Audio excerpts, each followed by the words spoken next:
Surge community. Thanks for joining us for another Surge Watch Party. My name is Amanda Chaco, and I am the Director of Surge. Today, I'm excited to be speaking with Matt Baxter. Matt is an entrepreneur, host of The Matt Baxter Show, and the founder of Wedge. Wedge is a video platform that saves hiring managers time and gives job candidates the opportunity to step from outside of their resume and show their best selves. Today, Matt is going to share his entrepreneurial journey, how COVID is impacting his business, and his thoughts on the evolution of the hiring process. Please welcome Matt Baxter. Hey, Matt. Hey, thanks for having me. Yeah, thank you for being here. So before we get started on all of the things that you are up to these days, why don't you tell us a little bit about yourself? Yeah, well, again, thank you for having me. This is a lot of fun and excited about this. So my background started, I grew up in Ann Arbor, Michigan, and I started a little lawn care company back in the day. And when I say a lawn care company, it was literally a chubby neighbor kid push mowing a few lawns. By my senior year in high school, I hired my first employee. So I had a pretty early on experience of hiring. Transition, had a really cool opportunity to sell the lawn care company, and that was sort of my first business exit. Very different than like a Silicon Valley, but it was still a really fun experience. And that business really had me reflecting on, okay, so what worked in the hiring process, what didn't work, because our business grew because we had some pretty good employees. And so I was thinking through, is it a firm handshake? Is it eye contact? What are the things that make hiring, good or bad? So fast forward, that was idea in a napkin about, I don't know, 5 years ago. And the original idea was, can we create a product that allows companies to have a better understanding of who people are before they actually, go into the hiring process or all that different stuff. So obviously we can get into Wedge a little bit, but that was sort of the start to the business 5 years ago. And yeah, I currently live in Holland, Michigan. We run Wedge out of Holland, but we've got employees all over the place as well too. I've got, the podcast, which we'll dive into. So I've had a lot of fun starting a bunch of different things, and, Wedge is the main business, and, obviously had a lot of support by groups like Surge and the greater West Michigan community as well too. So it's been a blast. Yeah, it's been a blast watching your progress over the last 2 years. So I think scatterbrained. I don't know if that's the right term, but I think it's scatterbrained. I don't know if it's progress. Well, whatever it takes. So I know that you actually hatched this idea while you were a student at Hope College. So why don't you tell us about like that part of it? How did that all evolve during that time? Yeah. So when I transitioned out of my lawn care company and sold that, it was the year between my sophomore year and my junior year at Hope, and I was a econ major and business management major, and I also did a leadership minor. And I was getting ready to start classes in the fall like normal, and got approached by Dr. Vanderveen, who's I know involved, and he said, hey, why don't you take my entrepreneurial class? And that's sort of when I started to work on the different ideas. And so I've gone through, I had an amazing experience with the HEI program at Hope and the different business classes at Hope as well too, that's helped foster what we're doing, and then obviously transitioned out. But, it was a super interesting experience. I'm not really that great at focusing on one thing. So like when I was at school, I wasn't just focusing on school. The business sort of helped me focus on school. And so, yeah, it was a really, interesting experience. Certainly was busy, but I can honestly say that the business wouldn't be where it's at today if it wasn't for the Hope College connection, because of investors, mentors, friends who have worked with the company. I mean, many, many different things. And so fantastic experience coming out of Hope. And then obviously Hope has great relationships with the greater business community in West Michigan as well too. And, it's really, really nice transition and pass off after that. So yeah, I would say part of the, when I was at Hope, I graduated a semester early due to the fact that the business was starting to take off and, require a lot of my time. And so that was an interesting experience transitioning out of school and, stepping into the business full time as well. But yeah, Hope was a great spot. Love it. And obviously still, as involved as I can be today, but then, obviously just being a West Michigan entrepreneur, helping out on that side of things as well. So.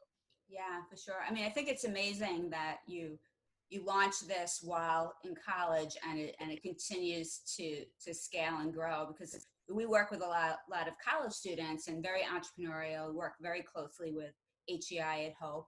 But quite often you're tinkering with ideas and just, seeing how does entrepreneurship work, what could I throw out there and see what sticks. And usually it takes a few different ideas before something actually takes root. So congratulations for taking Yeah. off immediately. That's great. Well, again, there's a lot of variables to factor into that, and I think what's the definition of insanity is trying the same thing over and over again, even with different results. So I don't know if that makes me kind of insane in theory, but I mean, I think there's something to be said about the persistence of things, but also the fun piece of it is the ability to try so many different ideas, and I think entrepreneurs by nature are all in for trying various different ideas and trying various different ideas. And so that's, really the fun of it. And Yeah. I get the most amount of my energy seeing other people doing the same thing. So, Yeah. Sounds great. Yeah. So tell us about Wedge. Where did you see the opportunity? How has it evolved? And kind of, take us through that journey, even up through like right now with what's happening with COVID and how that's changing everything. yeah. So the birth of the idea, as I mentioned a little bit, it started from the lawn care company. So when I was done with that, I picked up the phone. I called all the different people who I was mowing lawns for. A lot of these were business owners, and I was talking to them about their hiring process. And we've all heard this. Everybody said the hiring process is broken. And sort of the key pieces that I kept hearing time and time again was this concept related to, hey, somebody looks great on paper. We bring them in for an in-person interview, and it's either not the same person, literally or figuratively, or there's major headaches, or a lot of issues with that gap. And so that to me started as an idea, more of a problem, and ultimately creating a solution to say, could we create a tool that allowed companies to have a better understanding of who somebody is before they walk in the door? Flip side of that, as talking a bunch of different people applying for interns while I was at Hope, and everybody said, I don't have the experience, but I'm motivated to work. I'm willing to try whatever. I'm willing to work hard. And so that to me felt like a gap as well. As candidates need to share their story a little bit better too. So smack those two ideas together in 5 years of iterations and iron out the fires. What the business is today is it's a SaaS product. We are a video interviewing solution, specifically asynchronous. So it's not live like Zoom, but it's one-way recordings. So it's a tool that companies use on the pre-screening piece of their hiring process. So HR managers set up questions, candidates respond to those questions via video, and then the results come back. And so that's where we were, we had ironed that out, and that's been what our business has truly been the last 1.5 to 2 years. End of December, beginning of January for 2020, we were starting to ramp up and grow, and then COVID happens. And what, as just everybody has been affected by this, for our business, the number of companies who already had video interviewing in place, who kept hiring, they started using it 10 times what they were using it before. And the number of companies who 6 months ago, a year ago, 3 years ago, who I had talked to, who said, hey, that's the way the future is, but we just don't see the value right now, or we just don't need that right now, started calling us and say, we needed this like yesterday, sort of thing. And so it was a really interesting. Exactly. It was really interesting, like forcing the hand of things, of just needing the industry, not just our business, but the whole video interviewing industry in general. And so, it's been a blast in the sense that our business has rapidly grown. Also want to be really careful that like our business has grown because of a pandemic has happened and forced this. And so want to be obviously cautious in the fact that there are people who are suffering in the midst of this. And so it's been really cool to be able to offer a value added solution that are keeping companies hiring. And I mean, using the product, I mean, thousands and thousands of candidates are going through now, which was not the case 3 months ago. And so it's just fun to have that growth like rapidly happen. And yeah, so I'm happy to sort of answer any specifics related to that, but I think that sort of covers a lot of what's happened recently as well. Yeah, for sure. So for companies that are using Wedge and for applicants that are applying for jobs, what does that whole transaction look like, and what's the experience? Say for somebody, let's start with the job candidate. I mean, how do they come across Wedge, or is it something that the employer introduces them to? What does that look like? Yeah, so what our business is today, it can be thought of pretty similarly to like an assessment. So when you apply for a job, a lot of times you either have to go through like a background check or an assessment, or maybe a written performance review or something, or not performance review, but like a pre-evaluation, different tests like that. So ours could be considered like an assessment. We, with some of our partners, we are as well. But today, from the candidate side, they are invited to complete a video interview by a company that they're applying for that job. So let's say Surge was hiring. Surge would set up different jobs, and they would attach a couple video questions with that job. They would invite the candidates that are applying. Candidates would complete those video interviews on their phone, desktop, laptop, tablet on their own time. And then the videos go to the company, and this is all automated and through the software, but the videos go to the company, and you, Amanda, can review all these candidates that applied from your house, from your couch, from wherever want to review your candidates. And the idea is that it allows candidates to complete a video interview on their own time and companies to review those on their own time and then determine who to move forward in the hiring process. So one of the ways that our business has really, really grown is we partner with what's called an applicant tracking system. And that's a system in the HR talent acquisition world. And our tool is a plugin to that applicant tracking system. And so that's just helped really, really make, that's where a lot of our partnerships have rapidly grown, which has been phenomenal. And where we've been approached by some people to say, we want this plugin. We haven't had video before. We need this. And so it certainly can be used as a standalone, but a lot of our growth has happened on the applicant tracking system side. Yeah, that's awesome. So what size company is your target market? Yeah, our target audience is basically between 50 and 2,000 employees, with a real sweet spot between 100 and 1,000 employees. With that being said, we're starting to see a lot bigger companies who've reached out to us, which is fun too. But our real sweet spot, I would say, is between 100 and 1,000 employee company. Right, great. And how do they find you? How do you find them? What are your channels and marketing strategy for that? Yeah, so our predominant growth and the way the product has been used so high volume is with what I mentioned as that applicant tracking system. Now, there are companies that literally they offer is an applicant tracking system. And so we partner as a tack-on solution with these ATS systems, and then they extend our product to their customer base. And so we're actually now more of like a distribution model company. So we certainly have direct, but we're not necessarily calling on every HR department anymore. That's what we were doing 3 years ago. Yeah. What we're now doing is actually we are a tack-on to these ATSs, and then we have a partnership with them, and then they're distributing our product to their different clientele. So it's a value add for them because they can offer an add-on solution to their customers, plus they can have video interview without having to build it. We can be a provider that then extends to their customer base as well too. So for the most part, I mean, we connect with like applicant tracking systems, recruiting firms, anybody who's doing high volume hiring, there's certainly a base there. So that'd be sort of the channel approach from distribution. Obviously, we'll take any human resource company that wants to use our product as a standalone, works great as well too. But as far as where we're allocating so much of our resources is towards those ATS systems. Got it. Well, that's great.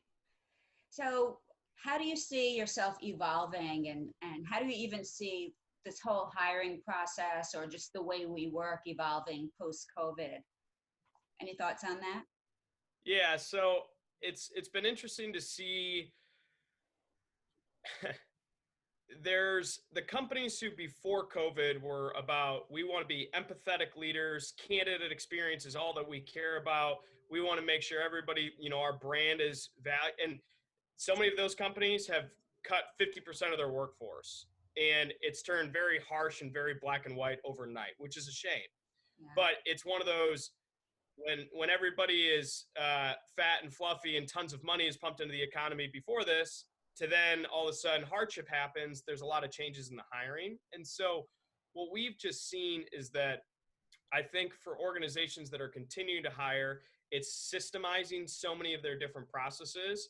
And for companies who are not hiring right now, hiring freeze, they're going through this real reimaginative thought of saying, what did our hiring process look like before? And what do we actually value today? So things like putting an applicant tracking system in place. Things like, do we need background checks, or do we need different assessments providers? Would we like video interview? Do we need Zoom? I think understanding the different steps.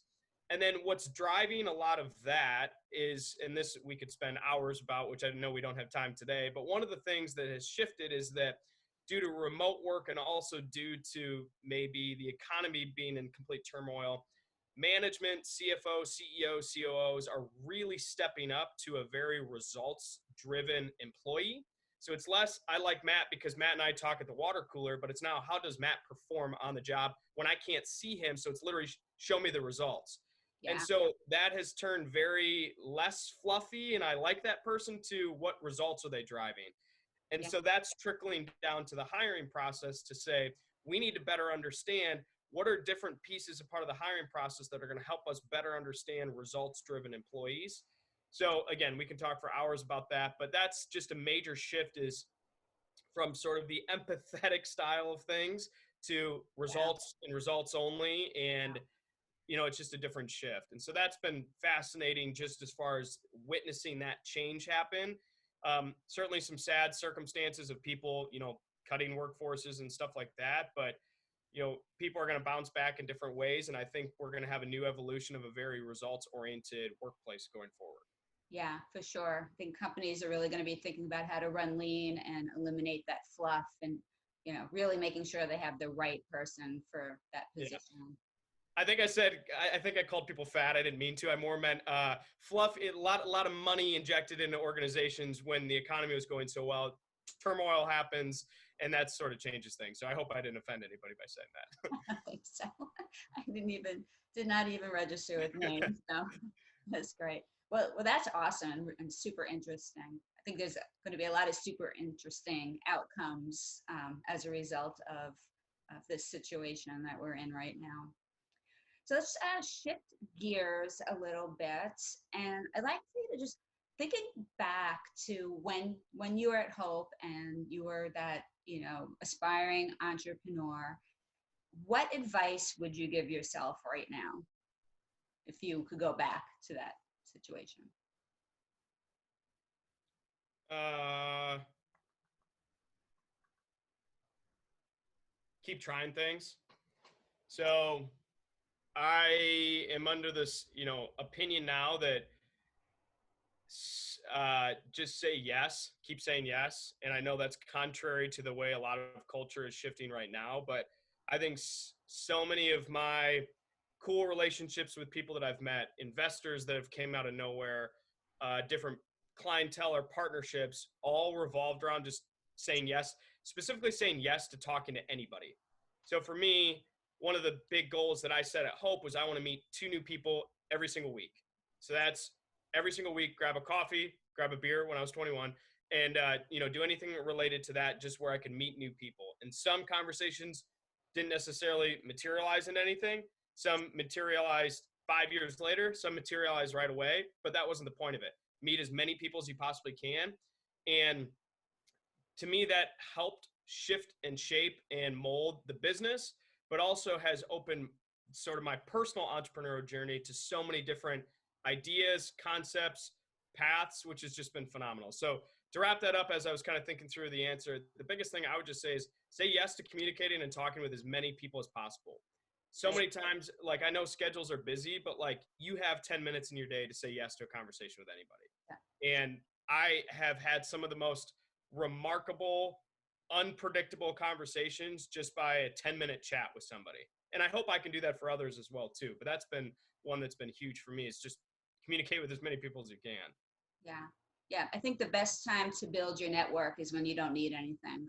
Exactly. It's Exactly. building relationships and giving as much as you can without expecting something in return or some type of transaction with every encounter that you have.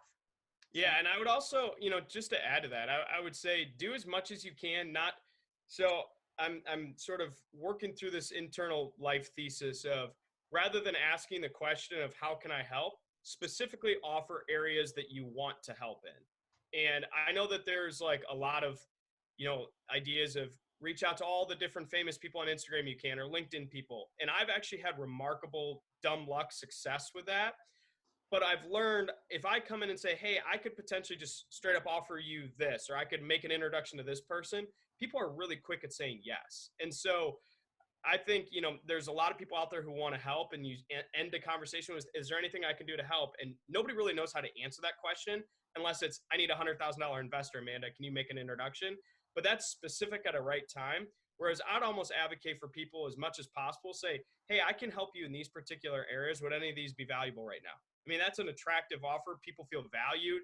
It's thought-provoking. And so anyways, that's something I've certainly learned pretty quick is if you want to get somebody's attention, just offer a specific area of where you can help them. Yeah. Great advice to your college self and others. Yeah. And most adults. We'll see, but great. So before we go, I just have to learn more about the Matt Baxter Show. Tell us about that. And I know that that's really evolved over time as well. Yeah, the really creative name that followed it. But so the Matt Baxter Show really started as a podcast related to job seeker advice. And it was more sort of how to give some practical job seeker advice, but really how to dive deeper into like, what do you want to do with your life? What do you want to do with your career? Well, that evolved into, let's not just leave it to job seeking and interviewing only HR people. Why don't we evolve that to be about purpose, passion, and calling? And my time at Hope, obviously there's a lot of related discussions to that. Something that like faith is important to me. So having, faith-driven conversations of asking those sorts of questions to just with my talking to 2 people every single week at Hope and beyond, that has let me meet some really remarkable people. And the idea is, why don't we talk about purpose, passion, and calling? And so the show has evolved into be literally a conversation of me interviewing people from all different walks of life with all different life stories, all different measures of success, but who are living into what they truly believe that they're meant to live into. And that's just become one of the most phenomenal experiences and sort of life fulfilling things in my life.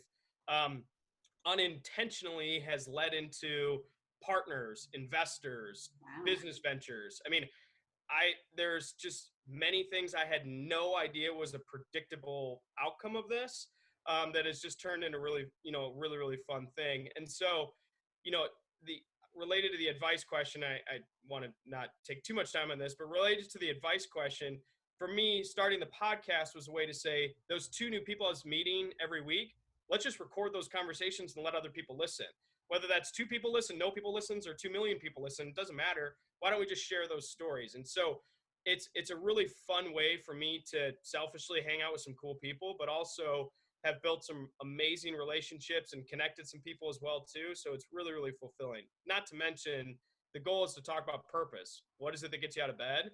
And I hope that listeners can hear that and say, if that guy can do it, I can do it. And that's the goal of the whole thing. So it's been super fun. I've wide range of people on the show, so we'll see where it goes, but it's been an absolute blast. Yeah.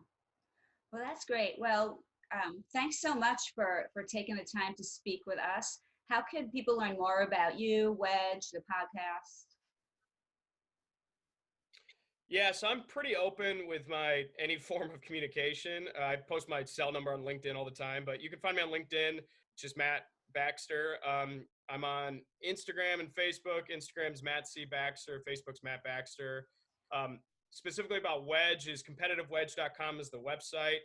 You can email me directly, matt@competitivewedge.com as well. Any of those different means, reach out to my email and we can talk about any number of different things, whether it's Wedge or other things as well too. So, and then if you want to listen to the podcast, it's the Matt Baxter Show on, Spotify, Apple Music, anywhere where you get your podcast, you can listen in. Awesome. Great. Well, thanks again, Matt, and look forward to chatting with you again soon. Yeah. Thank you so much for having me. Take care.